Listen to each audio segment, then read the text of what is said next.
I am Leanne Klepzig, 10th grade language arts teacher at Walker Valley High School, and I'm going to tell you a little bit about a unit that I did called the Hunger Games Project.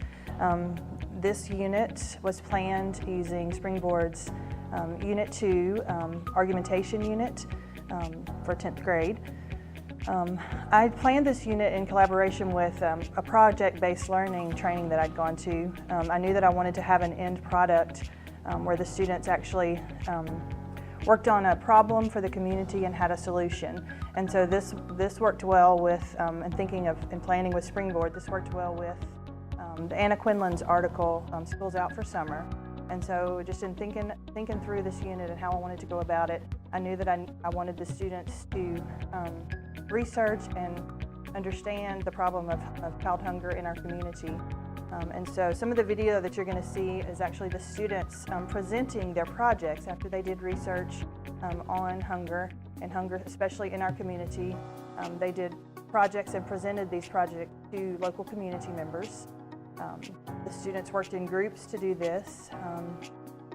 The end product for our embedded assessment was the argument essay. They actually wrote a persuasive essay on child hunger. You're also going to see some video of a Socratic seminar in our classroom. So another video that you're going to see is a clip of my students on their packing day. We actually took a field trip to a local park in our community where we know that homeless community members frequent. We packed 215 sack lunches that day. The students created an assembly line and packed those lunches, and then we took a bus and went to the park and handed out roughly 215 sack lunches that day. So you'll also see video of students working on this project. All of these projects together just combine to give the students a background for writing their persuasive essay on child hunger, which that was the end goal of this unit, that they would have some background information, some real-world experience for writing the persuasive hunger essay. On the day of the Socratic seminar, we do use the Springboard Digital. I just have the screen up with the norms for a Socratic seminar. Springboard Digital is also used throughout the unit for just whatever activity that we're doing, whether it be the learning targets, having the learning targets on the smartboard, or just having the article that we're reading on the smartboard as well that I can refer to. So one video we're going to see is a video that one of my students made as part of his project presentation. He wanted to interview some of our school staff, teachers and staff, about the problem of child hunger in our school. He actually interviewed our principal, our school secretary, our school cafeteria manager. He interviewed me, and he put this video together to show on the day of our presentations just what our school staff thinks of the problem of child hunger at Walker Valley High School. So this video is made of the day of our Hunger Games Project presentations. The students presented their projects in a format sort of like a science fair. They set their projects up in our media center, and we invited local community members to come and hear the presentations. We had people from United Way, from the Caring Place, from local churches. We had school board members, local industry leaders, our school administration, and they just walked around to the different projects, and the students presented them with the research they had done regarding child hunger, the statistics for our school, and then the students also had to present their ideas for solutions to this problem, a way that the students themselves could get involved and help with this issue of child hunger in our school. Do a Socratic seminar. You were given the questions yesterday to prepare. I want to remind you of some of the norms for participating in a Socratic seminar. A successful seminar depends on the participants and their willingness to engage in the conversation.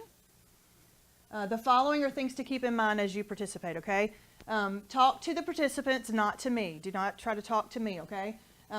Refer to the text to support your ideas.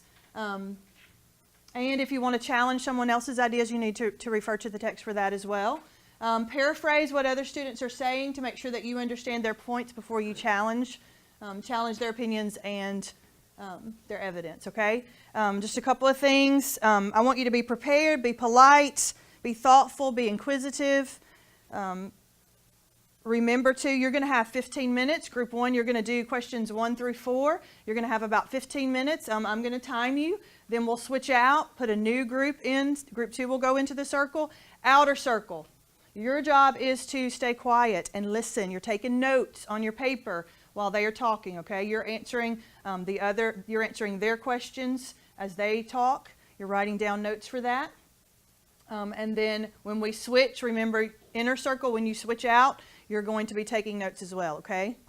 Everybody clear on what's going on? Do we have any questions? Okay, group 1, you may begin. Not speaking the truth or lying is just a snowball effect, because once you say something that's not true, it'll just keep building up and building up. To what extent are we responsible to our fellow man? I thought we were held accountable as a group, because if one person does something wrong, then it's everyone's fault, like in certain circumstances, I guess. Because if somebody does something wrong, it can mess everything. We need to hold each other accountable for our actions.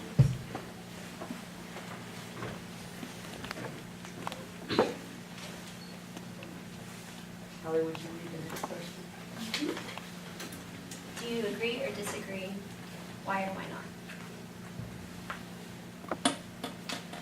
I said I agree with him. In paragraph 15, he writes, "There may be times when we are powerless to prevent injustice, but there must never be a time where we fail to protest." So even if you know that you're not going to succeed or win, you still need to stand up for what you believe in. But I also disagree with what he says. He says, it was he who decided who would live and who would die, who would be tortured and who would be rewarded. So my personal opinion is that God allows stuff to go on, but doesn't pick and choose who gets tortured or who dies. Okay.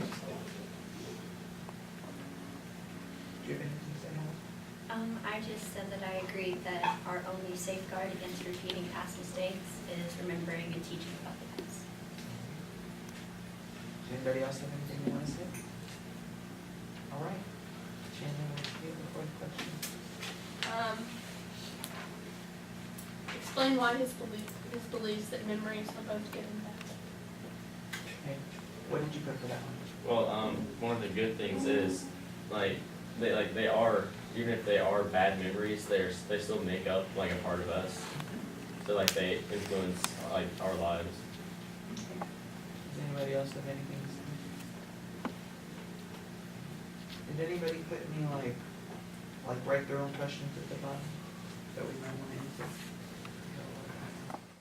Even if the ones you've already talked about, if someone else would give an answer, if you can add any more text-based evidence to anything, that would be helpful.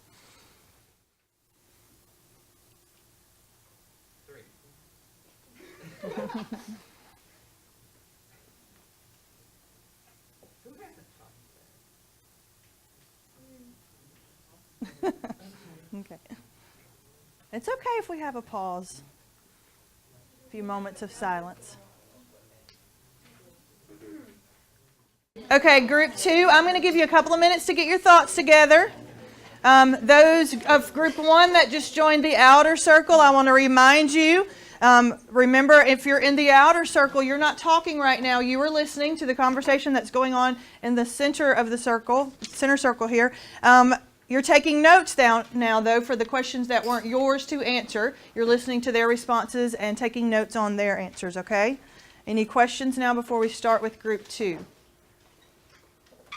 One more thing I feel like I need to remind you is please be sure that you refer back to your textual evidence. Give us a paragraph number, page number, the quote, maybe the person who's speaking that you're quoting, just so that we can follow along with the text-based evidence, okay?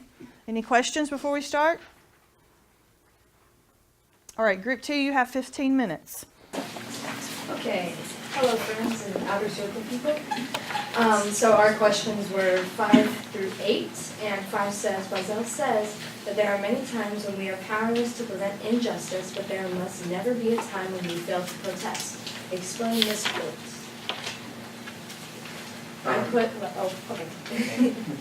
put there may be times that we feel powerless, but we must never be afraid to express our emotions.